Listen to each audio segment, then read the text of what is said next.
Welcome to the show, everybody. Welcome to the Love Coach Show, and my name is Bruce Starr.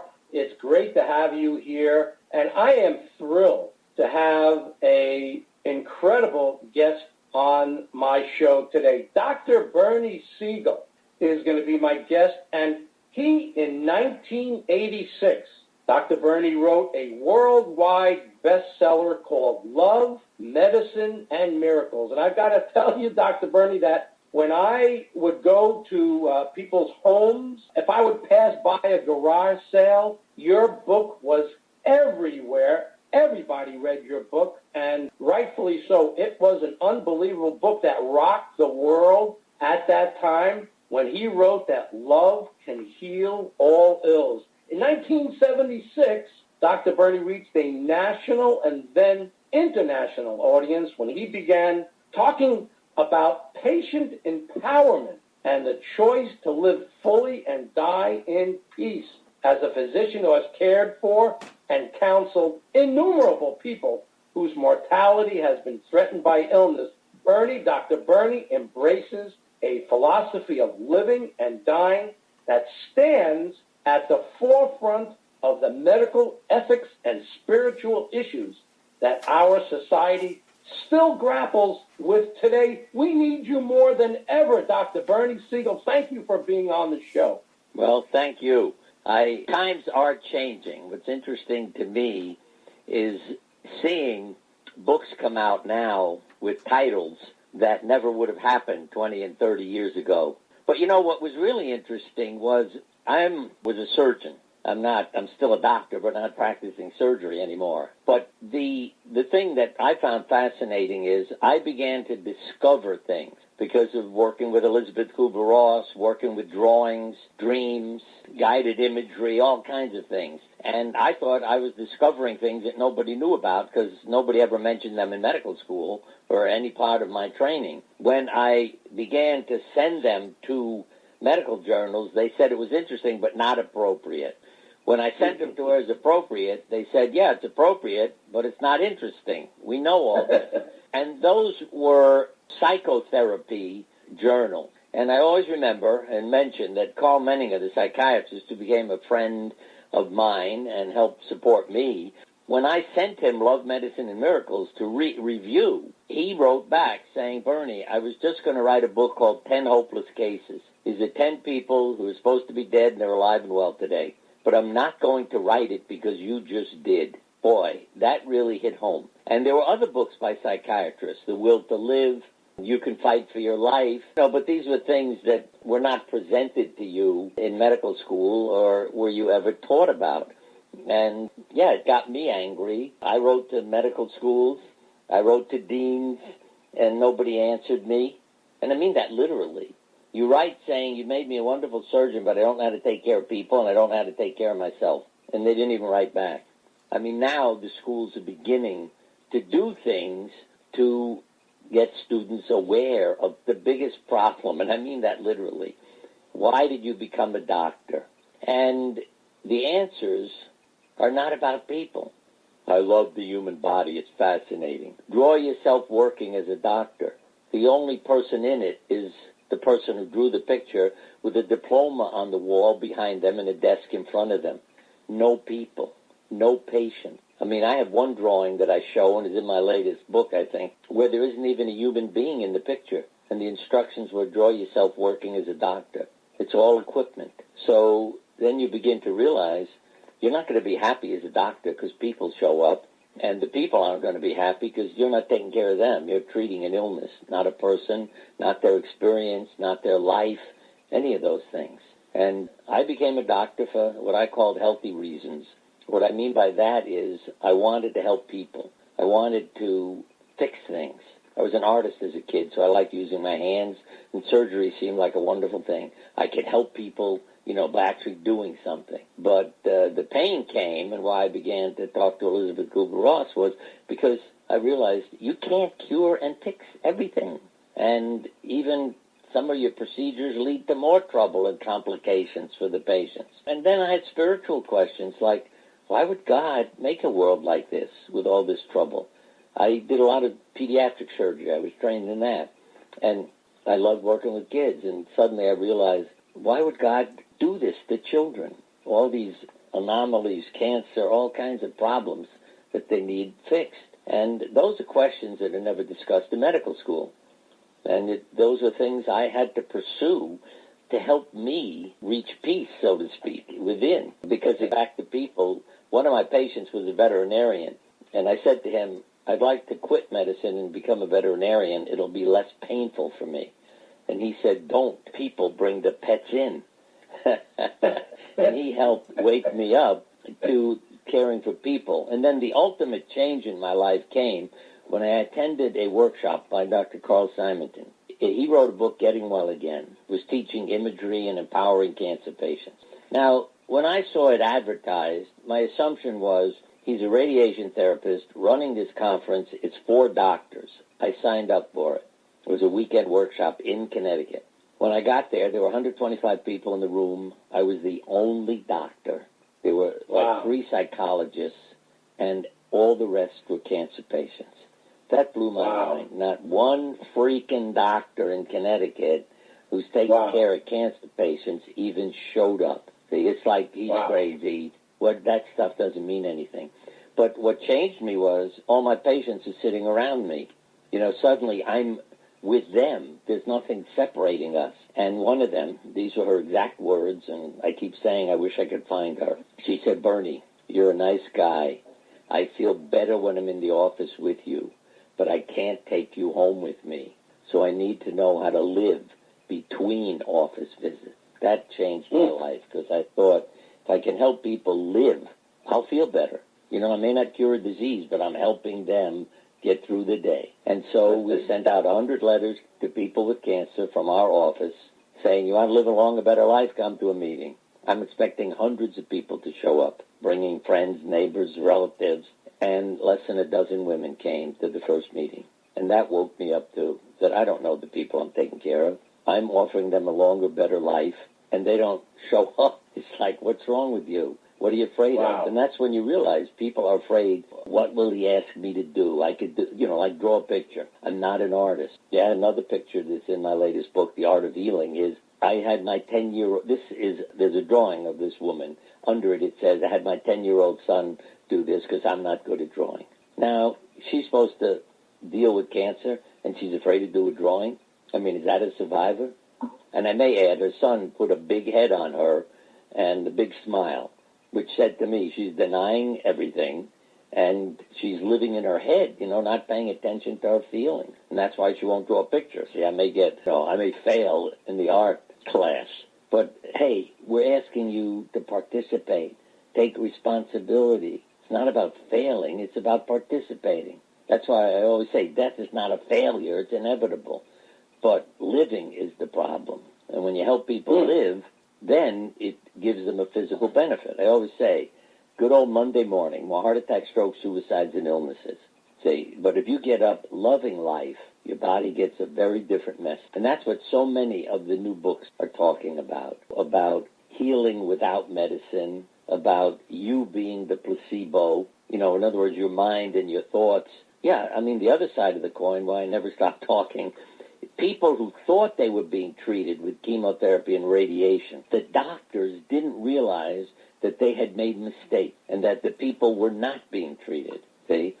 And some of it was like repairing a radiation machine and nobody puts the radioactive material back in, and the doctor doesn't know it, or, you know, or somebody screws up with making up the chemo. But when the doctors said to me, oh, God, we feel terrible, we didn't realize we weren't treating anybody, I said, excuse me, you'd have to be an idiot to not know you weren't treating people. So they all acted as if you were treating them. And, I mean, they almost like eyes popped out of their head. I mean, suddenly they realized, oh, my God, you're right. I mean, literally, these people had shrinking tumors and no side effects of the treatment. And had side effects of the treatment. So that doctor thought they were being treated. And that's the part that impresses me. For somebody's tumor to shrink because they believe they're being treated, boy, that's impressive and interesting. So I learned to communicate with patients in what I call deceiving people into health. I mean, that was my way of putting it. But it's giving them positive words, almost hypnotic words, because that, oh, God, it was incredible with kids. They believed everything I said. I'm the doctor. Their parents brought me here, so I can trust this guy. And I would lie to them in a beneficial way. I mean, a simple one would be pick up an alcohol sponge, say, this is going to numb your skin. You won't feel any needles. And the kids would look at me like, why don't the other doctors do that? That's wonderful. That's a third of the kids. I mean, had total freedom from pain, were hypnotized by my statement. And the others would say, oh, I felt it. But it was, you know what I mean? It wasn't the same reaction. I could say, oh, the sponge must have been bad or dried out or something. So they wouldn't be mad at me. They'd say, oh, okay. I said, we'll get a new one next time. Don't worry. And we'd go.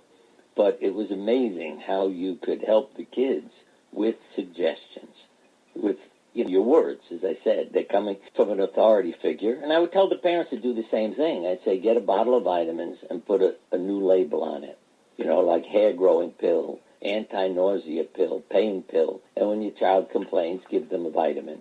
And again, the majority of the kids, it was, oh, good, thank you, because Dr. Siegel said this will work and this will help you. And I don't mean we wouldn't use medication. If they needed it, fine.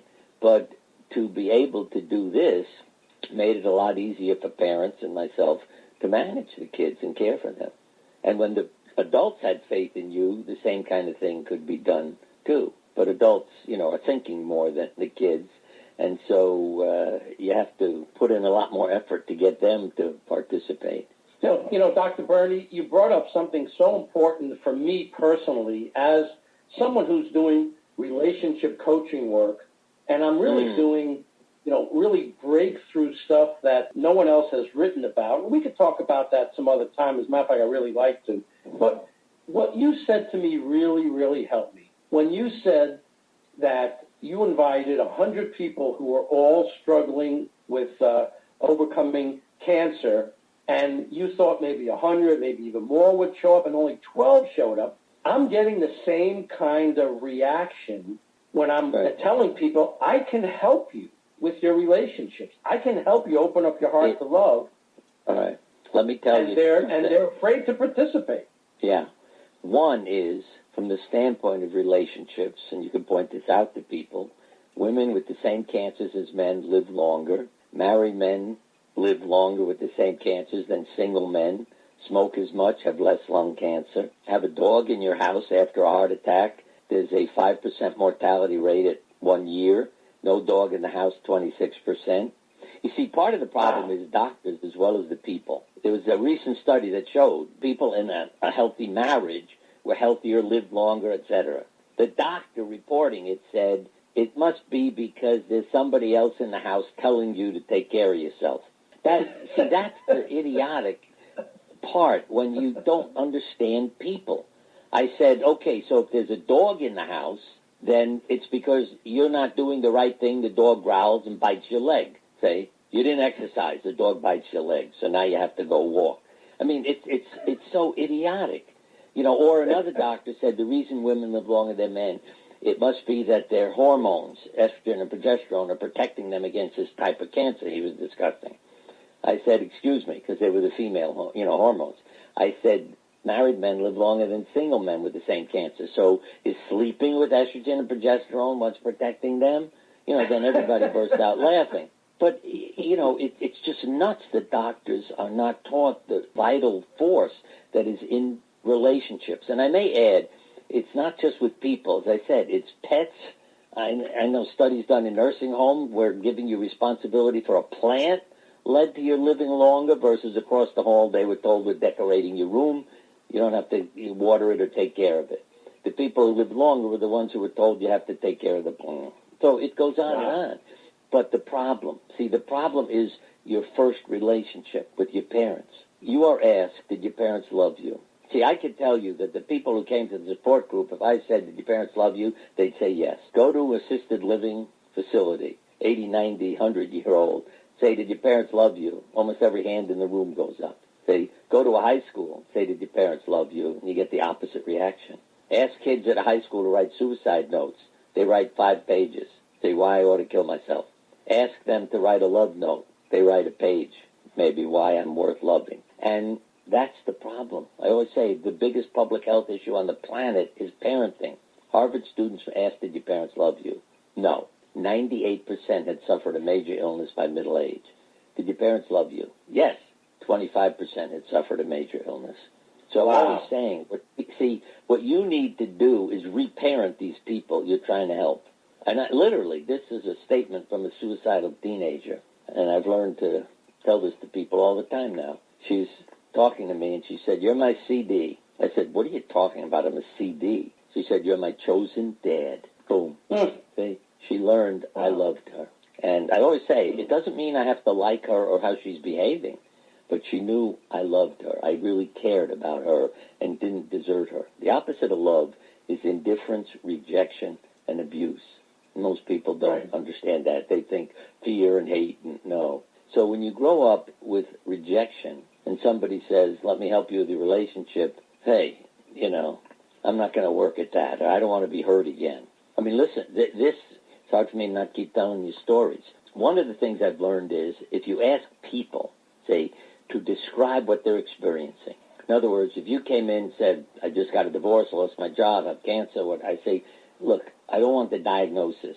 How does it feel to be going through this?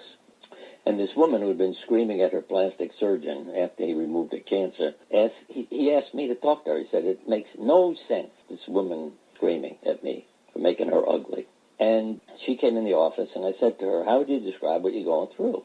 She said, well, failure. I said, how does that fit your life? Well, my body failed me. I said, that's not my question.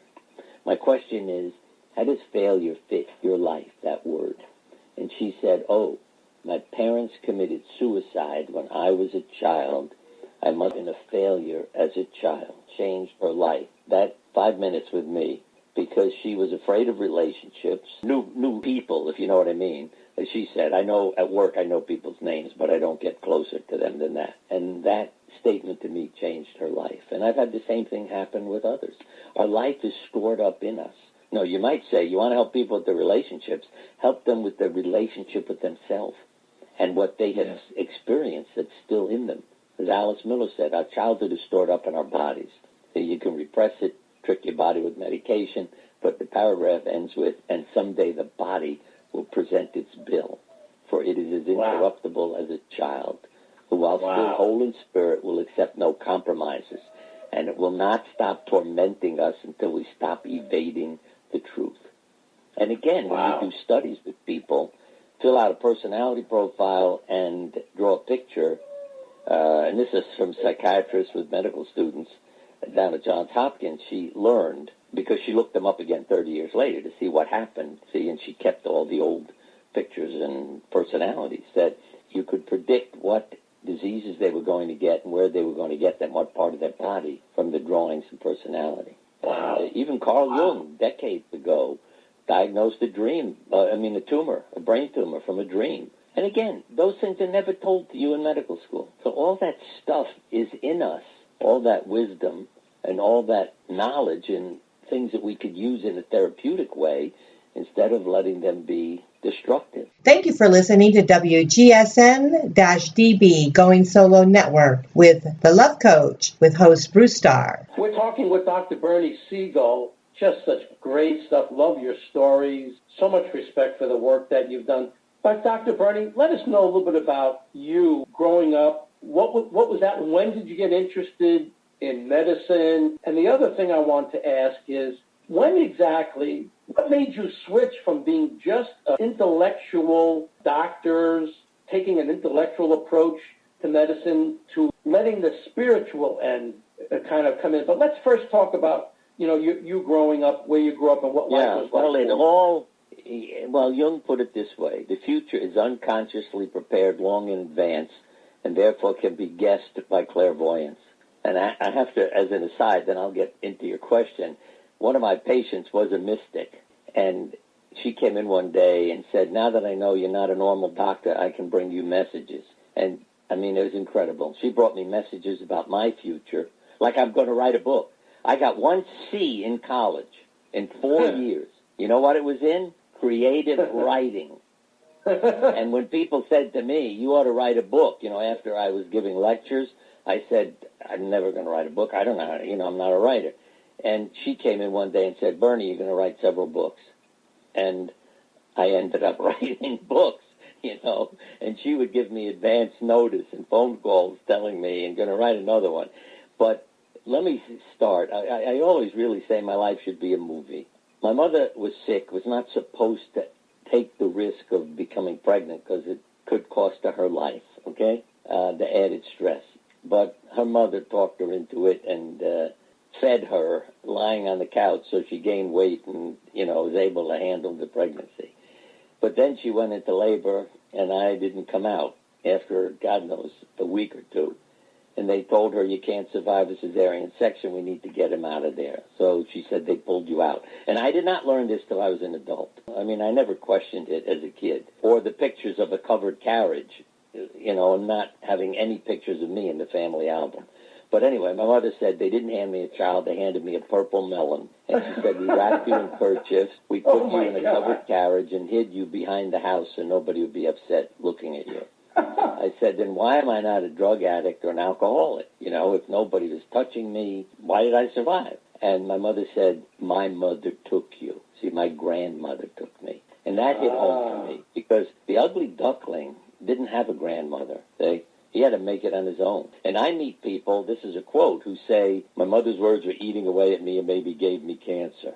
But my grandmother poured oil all over me, as my mother said, and pushed everything back where it belonged 3 or 4 or 5 times a day. And I may add how I know memories are in our body. 50 years later, after I had shaved my head, I went for a massage by a male therapist, because I like men with strong, coarse hands. And he was very busy. He asked if his wife could massage me. She was a therapist. So I said, fine. She starts the massage, putting oil on me, rubbing my head. I opened my eyes, and there were 6 people standing around me in the room.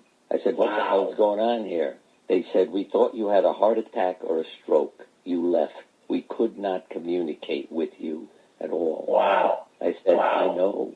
I said, I became that infant again because of a woman's hands and the oil on my head.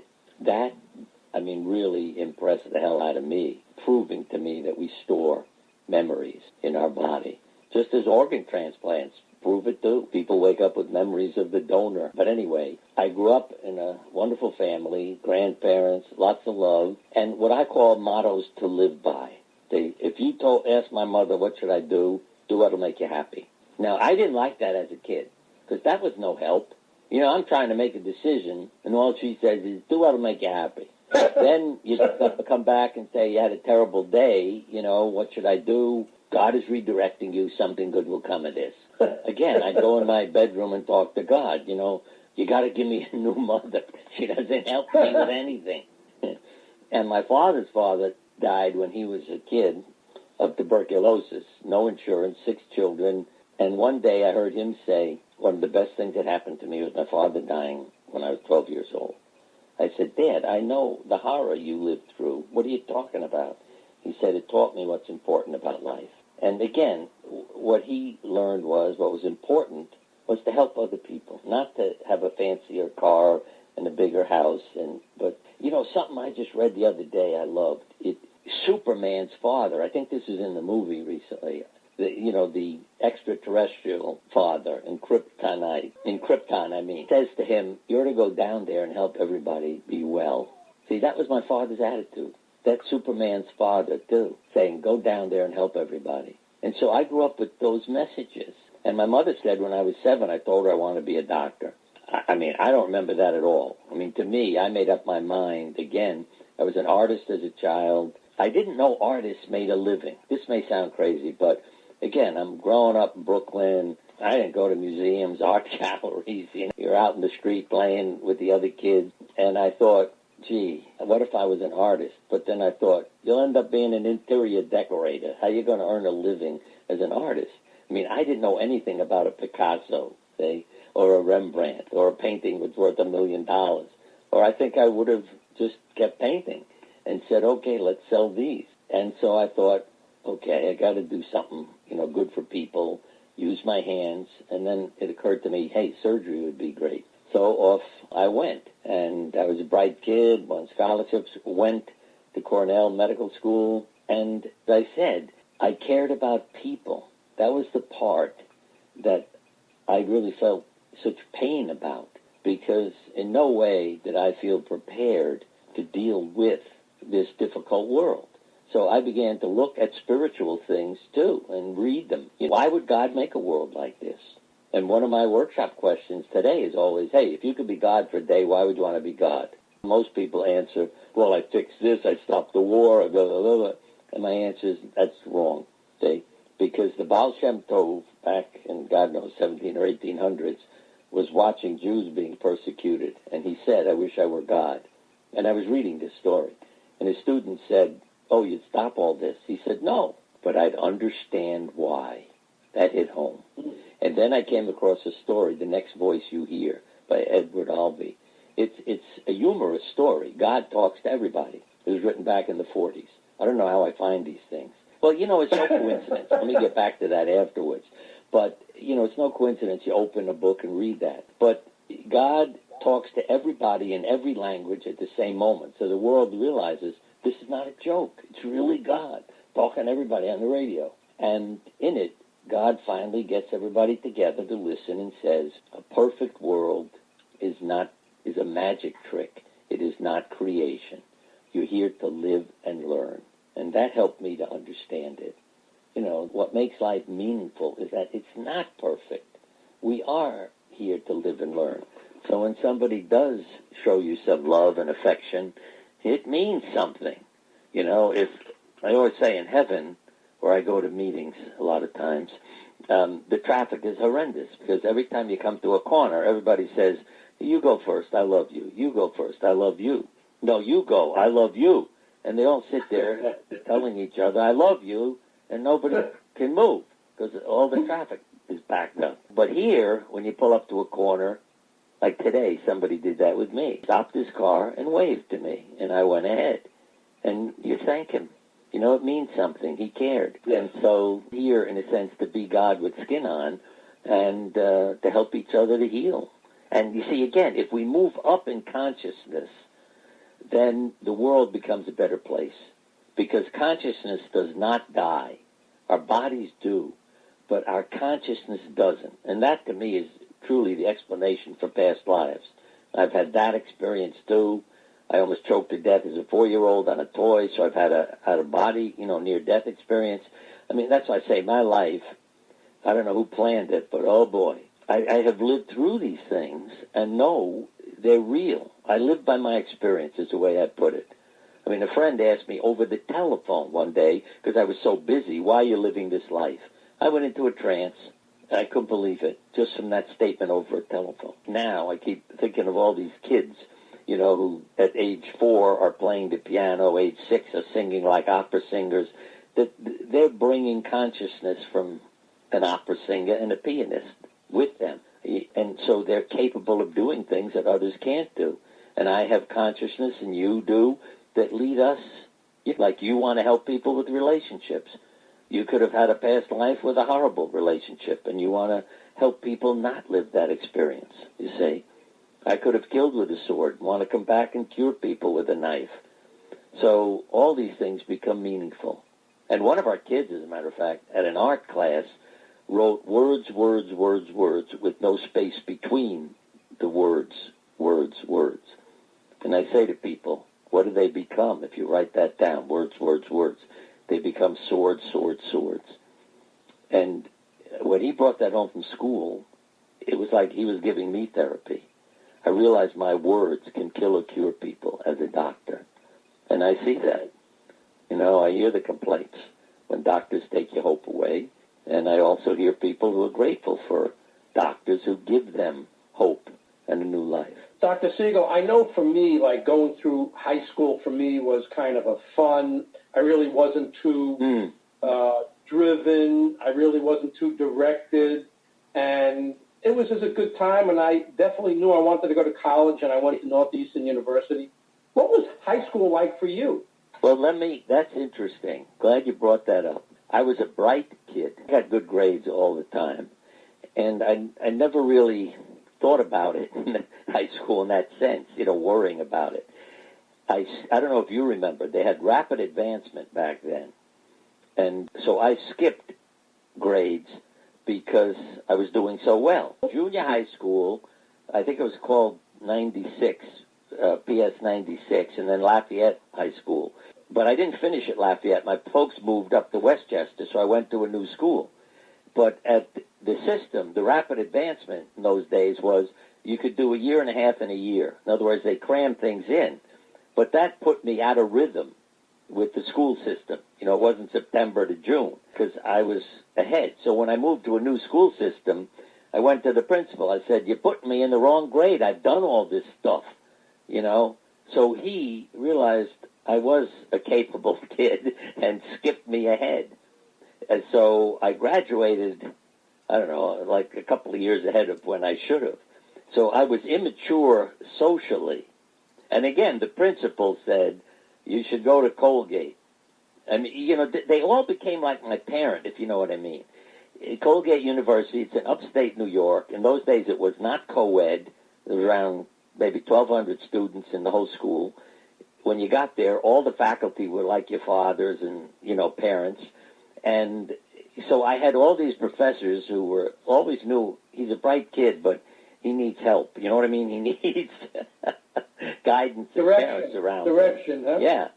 And even in college, my zoology professor, Dr. Foster, said, "Bernie, you should go to Cornell." I mean, because I had won scholarships as a resident of New York. I don't know if they have them anymore. They had New York State scholarships. You took a competitive exam. If you were in the top, I don't know how many, you were given a scholarship if you went to school in the state of New York. So yes. Colgate was convenient, then Cornell was. But he said at Cornell they don't give you grades. So you won't be competing with everybody. You won't be knocking yourself out. So I went there. And I did learn in the third year that I was in the top 5 students in the class, because just like Phi Beta Kappa in college, there's Alpha Omega Alpha in medical school. And the other best thing that happened to me was working as a counselor. I met a lovely young woman, and we got married. To my you went first to sleepaway year. Camp? No. This was day camp in Westchester, Robin Hill Day Camp in Westchester. Oh, my God, I went there, too. Oh, brother. Well, I was a counselor there, the first grade boys, and my wife was first grade girls. And we met, and after 1 year of medical school, we got married, and she was a teacher out on Long Island. And so, again, I was in a different world, if you know what I mean. I only lived in the dormitory for a year. And the other fascinating, you say no coincidences, my roommate, the first year of medical school, because I switched rooms to help out another medical student, because he had a friend, and he wanted a room with his friend. So I moved so he could move in with his friend. And who do I get moved in with? The fellow was almost 40. I don't remember what his, Fred Smith was his name, but he decided he wanted to be a doctor, gave up his career, came back to medical school. Here I am, when I started medical school, I was about 16. So he's at least 20 years older than I was. He could have been my father. And again, here I had my father say, I'd get up and he'd say, "Sit down and study. I don't want you out in the hallway with all the other crazy guys worrying about tests tomorrow." And I used to listen to him. It never occurred to me why I didn't say to him, "You're not in charge of me." But if Fred told me to sit down and study and what to study, I would sit and study. And then we got married, and again, I was separated from the medical school environment. I was in the real world with real problems, traveling on the subway with people mad at me for sitting down when at my age I should be standing up and letting somebody else sit. And I told them, "I'm trying to study for medical school." I literally used to bring smelly anatomy books, formaldehyde on them, because then people would see the book was anatomy and it smelled, and they would leave me alone. Because I'm sitting in the subway for an hour, there was a lot of time I needed to work. So my crazy intern, we had our first child. So again, it was always reality for me. I was learning from reality. Such an interesting life, Dr. Bernie-Siegel. And one last thing, because you said you eventually moved up to Westchester, and of course that's where I went to school. So far you've gone to my day camp that I went to. Where did you go to high school? Well, at Roosevelt in Yonkers. Yeah, it was I went there High too. School in Brooklyn, and then Roosevelt High School in Westchester. Yeah. Unbelievable. Well, so but you see, we don't have that much time left. Right. I want you to tell me about your latest book, and also, Dr. Bernie, how people can get in touch with you or follow you over the internet. All right. The latest book is called The Art of Healing, and I was thrilled about it because there are 70 drawings in it. And when I say I'm thrilled about that, again, it's things that doctors aren't taught and people aren't taught, but that literally your body can communicate with you through dreams. If you have a dream, as one woman did, there's a lump in your right breast, and she woke up and felt it and turned out to be cancer. And the woman in her dream who told her about it turned out to be her doctor in real life. It was incredible. Wow. So those things happen, and anatomy shows up in drawings too. So being able to show these to people, and even your image of the future. I mean, I have a drawing where a child who's going to enter an operating room draws the operating room she's never been in. Now, there's symbolism in it, but I mean, where there are two lights, you see these two yellow things, and there are black knobs where you bend the lights, and she draws 4 black knobs, and the color of the sheets, and how many people, little stick figures in there. I mean, it's incredible when you see these things. So I wanted the world to look at this and understand. And art therapists don't know anatomy, so they often miss the anatomic part. They're looking at the psychological. And I could put that together just as Jung did. I always called myself a Jungian surgeon because I'd look at a drawing and know that the patient was telling me what was going on in their body, you see, because of the symbol and how they drew it. And also, numbers became important. Another statement from Jung, that numbers have quantity and meaning, you see. A reporter comes in, very intellectual. I know I'm not going to enjoy the interview. I got her to draw a picture. She had a clock behind her with one hand pointed at 12. I said, what happened when you were 12 years old? No, I don't like deadlines. I said, it's your life I'm asking you about. And there's only one hand on the clock. And she burst into tears and told me what happened. Someone with a broken heart, 21 drops of blood leaking out of it. What happened when you were 21? Multiple sexual abuses. And that's a lady, see, was a pelvic problem that doctors aren't able to fix. But once you get that memory out and she talks about it, then the healing can begin. So, and as I say, there's more than just doing a drawing, but it's all my experience, psychological, physical, all those things to help people. And to help them live up to their potential. That's the way I put it. It's not to die. It's about healing your life. Then you get physical benefits. With just 1 minute left, Dr. Bernie, if you'd like people to follow you, whether it's Twitter or Facebook.